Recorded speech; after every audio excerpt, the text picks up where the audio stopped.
What's up, everybody? So we made an interesting Facebook Marketplace decision. We went and got two electric scooters, like you normally see in like grocery stores or Walmart or something. The mobility scooters that help everyone get around and go shopping. So I guess an electric shopping cart. Uh, we picked up two of those, and they clearly came from a state auction because they have some numbers on the side.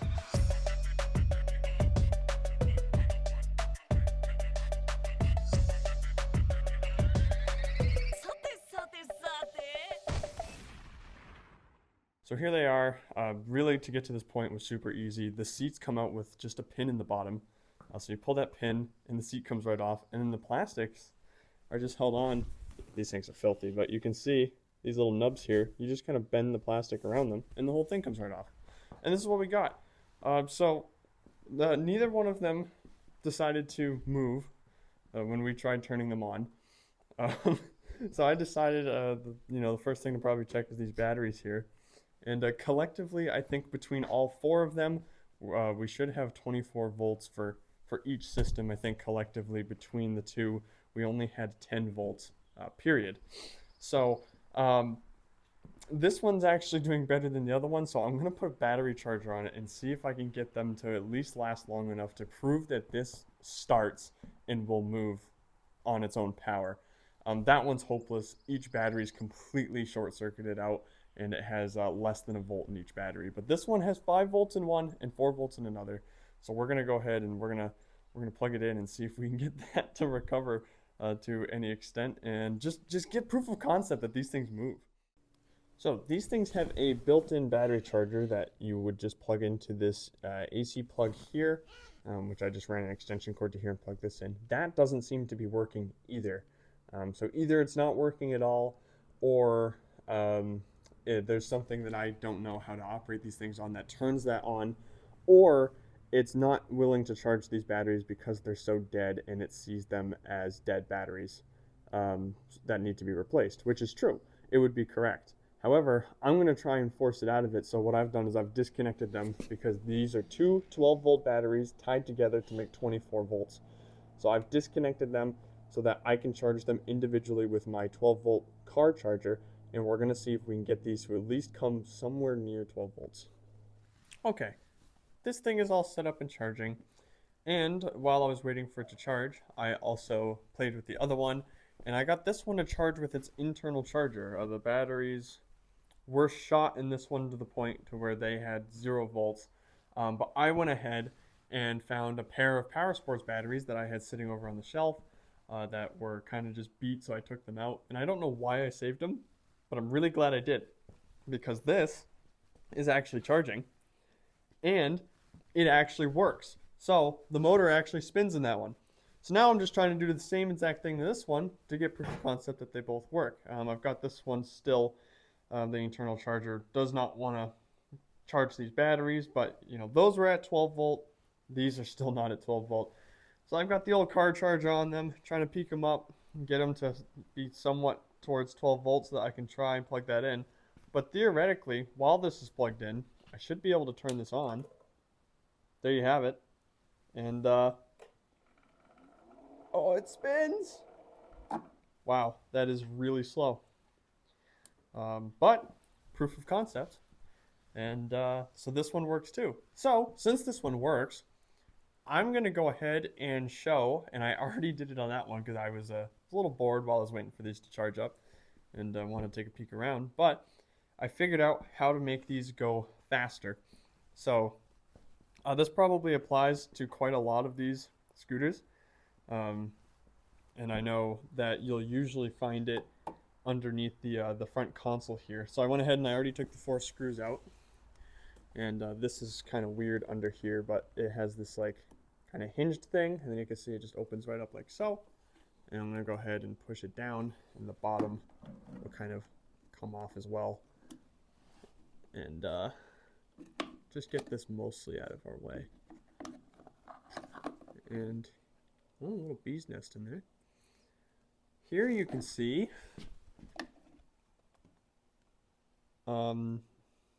nothing, because this one doesn't have it. So what I was looking for here is right here on the other one, there is a little twist dial that you can get with a flathead. And what it does is this was like a speed limiter that was limiting the signal from the throttle here, that went into this plug here that runs down into the controller down here. And this is your controller. So what I did is I cranked that up, and there was also a resistor on it, and I removed the resistor. Now as you can see, this one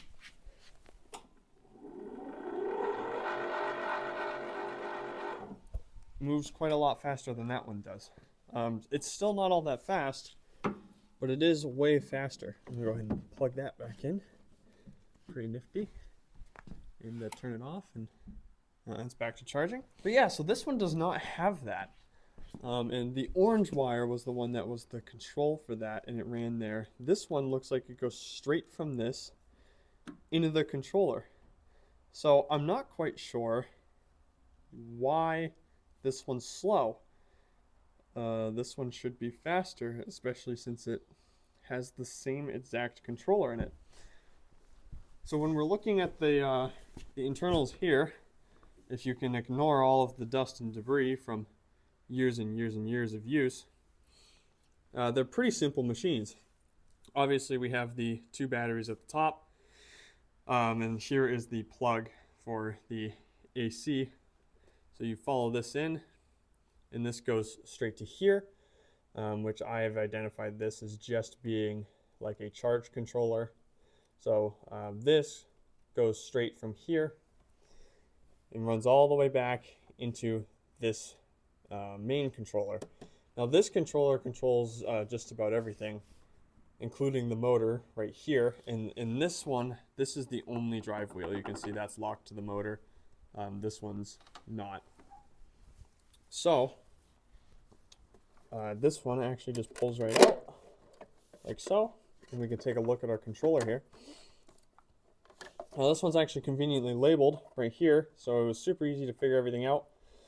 But here, this Cat 5 looking cable, this is the info cable that runs up to the top there that controls the blinking light for the battery charging, as well as the throttle position, and reads that. These right here run to the motor and are part of the braking system in the electric motor. This right here is this wire coming off of our charger. So that is how the charger runs to the battery, which is also plugged into here. So it is controlled once again through this main unit.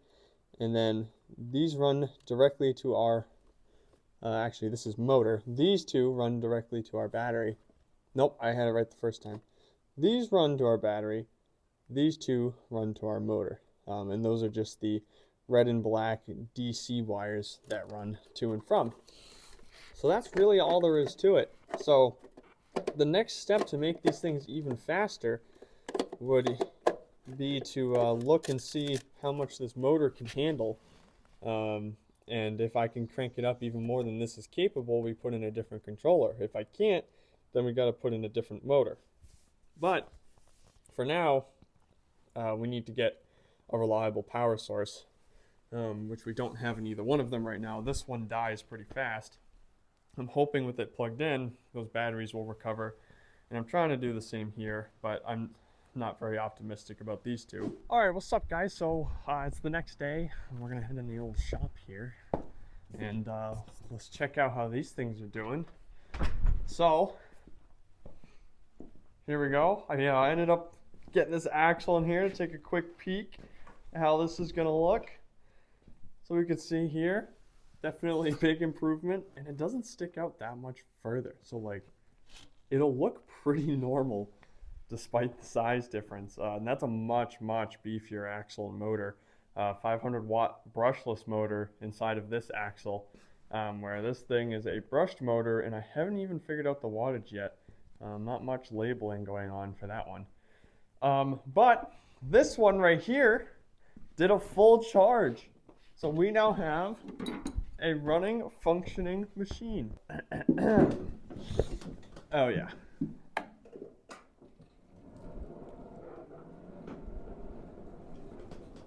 Yep. And we have no speed limiter, so woo! Oh my god, yes.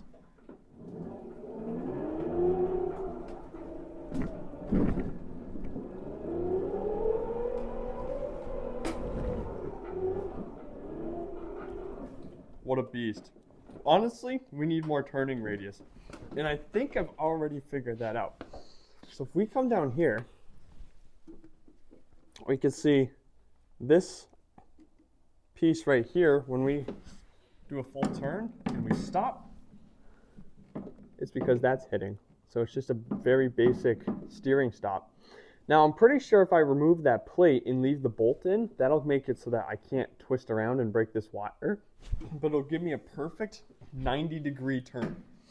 So this will be straight sideways, and then I could just spin in circles. Okay, so we're just gonna go ahead and remove this plate here.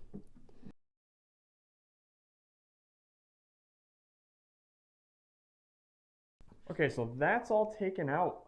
And I think we're gonna go ahead and take this thing for another spin and see how much of a better spin we can get going here. So let's go ahead and hop on this little sucker. Oh my god, yeah, I can do a full 90.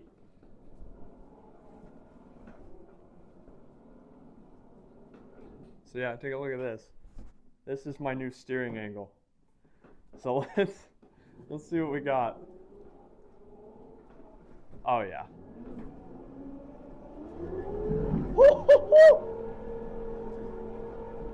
I can't believe it's not tipping.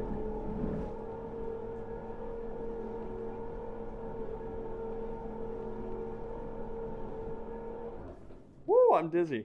I can't believe it doesn't tip over. Wow, I can actually steer so far now that it won't turn. So if I back up here, you can see I can go straight like this, and it gets confused because that's a perfect 90.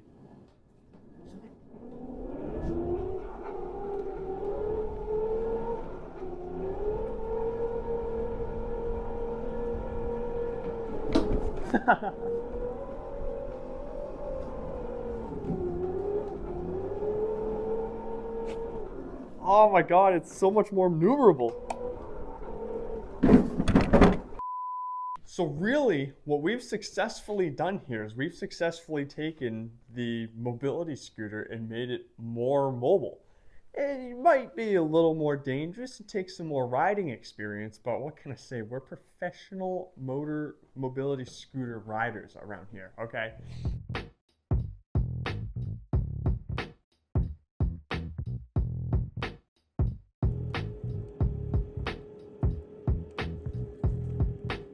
Bring that hog!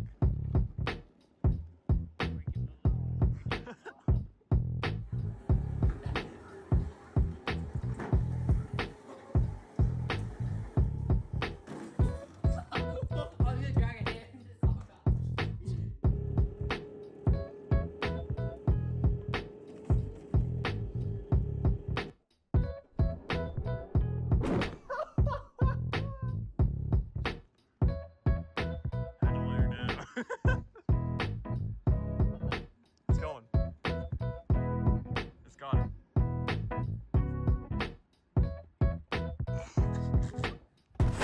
Hold on now, hear me out, hear me out. Do not stand on bumper. I'm gonna do just that. Thank you.